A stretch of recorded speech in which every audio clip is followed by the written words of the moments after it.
Welcome back to week 7 of 15 lessons in 15 weeks. I am so glad you have joined me and you've clicked this video and that you're following along with these different lessons. So I hope you're having a good time. We are at week 7. And this is a lesson from when I was 21 years old. And I loved being 21. I loved this year specifically. I think it taught me so much.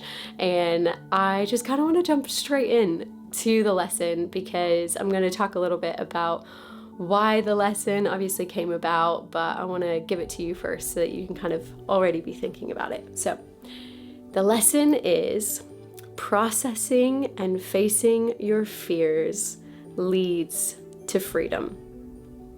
Now, this may seem like a very simple lesson. This may seem like something that's like, well, duh, like I know that, like, don't we all know that?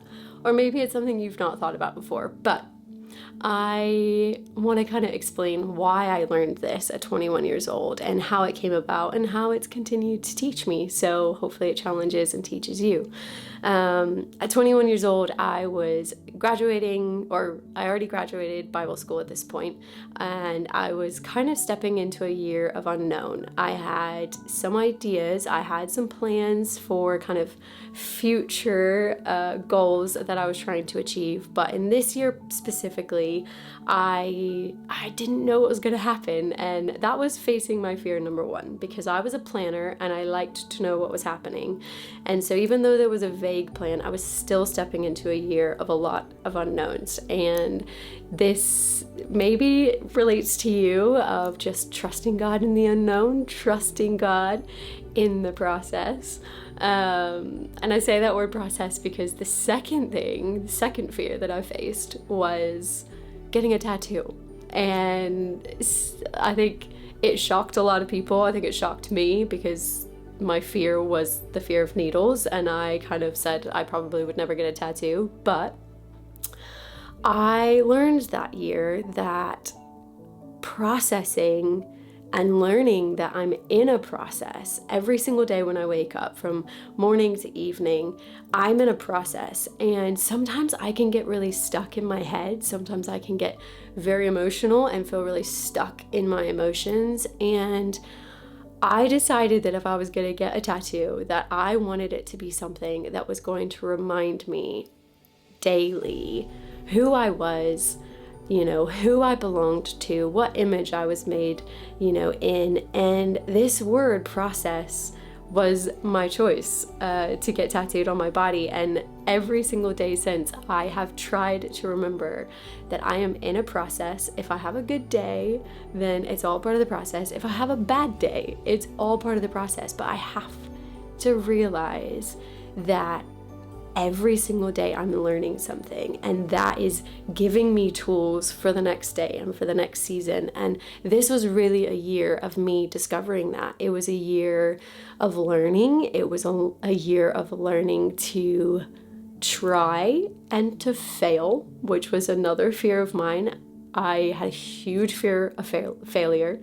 I had a huge fear of man. I had a lot of fears that I was completely unaware of until this year. But I say it was my favorite year because of this lesson, because I learned that if I processed my fears, if I spoke them out, meaning I told somebody that I trusted, I told somebody that was close to me, and if I learned to face them, then if I was doing something that I was afraid of, or facing something that I was afraid of, then being successful in that process, being successful in that facing of my fear, meant that eventually I wasn't going to be afraid of it anymore.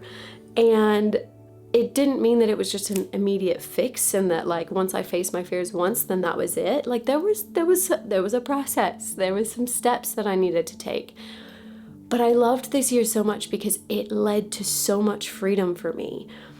One memory of this year specifically was that I went on a trip to do some ministry. And on this trip, it stretched me so much. I prayed for people that I had never been able to pray for before, such as the emotions they were feeling, the challenges that they were, going through. I had never really been able to pray for people with these certain challenges or with these feelings and the things that they were struggling with, in their mind. And it challenged me because sometimes I was like, I don't know what to pray, I don't know what to do. But being in that moment and being taught in a really powerful way, I was given the tools that I needed to pray in that moment. And one time specifically, this memory that I'm talking about, we were in a worship setting, and I literally, in the middle of the worship set, got brought up on stage, passed a microphone, and they were like, sing this song.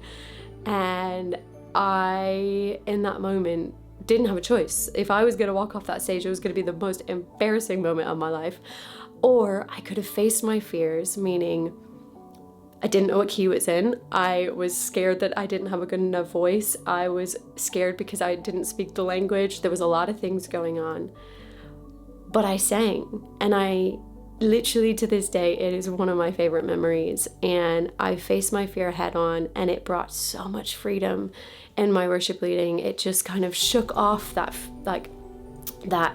fear of not being perfect, and it was just exactly what I needed.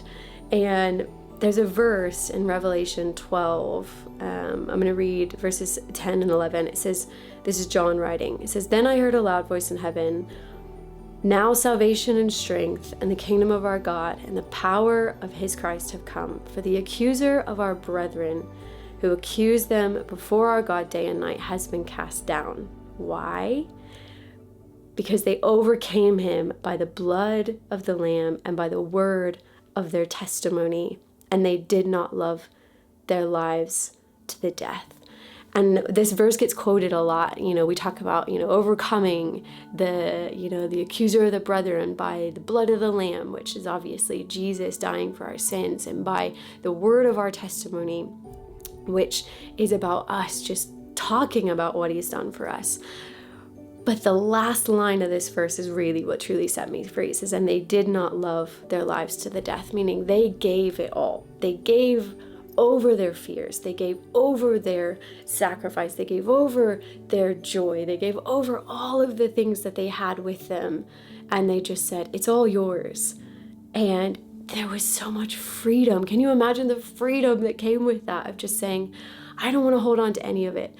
It's not mine to carry. I wasn't meant to carry, because of the blood of the Lamb and because of the word of the testimony that he's given me.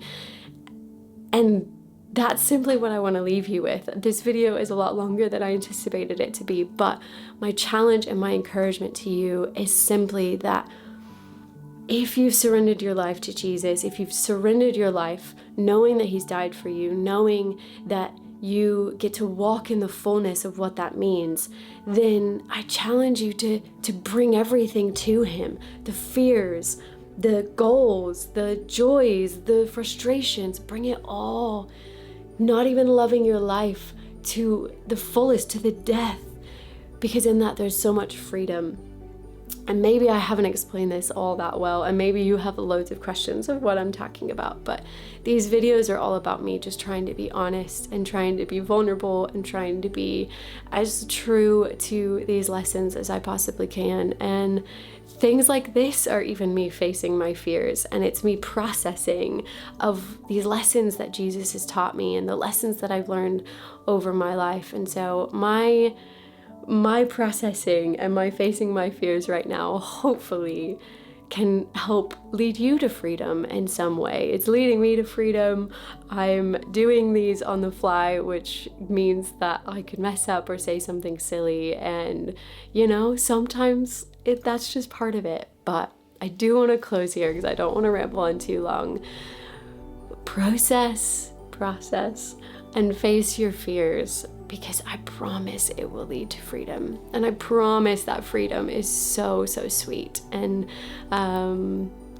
that's what I'm gonna leave you with. And so again, if you have any questions of anything I've said, and hopefully this makes sense to you, but I would love to have a chat with you in any way that I can. So I hope you join me next week for week 8. We are crossing over, we're getting to that kind of 2/3 mark. But until then, I hope you have a great week, and I will see you for week 8. Bye, guys.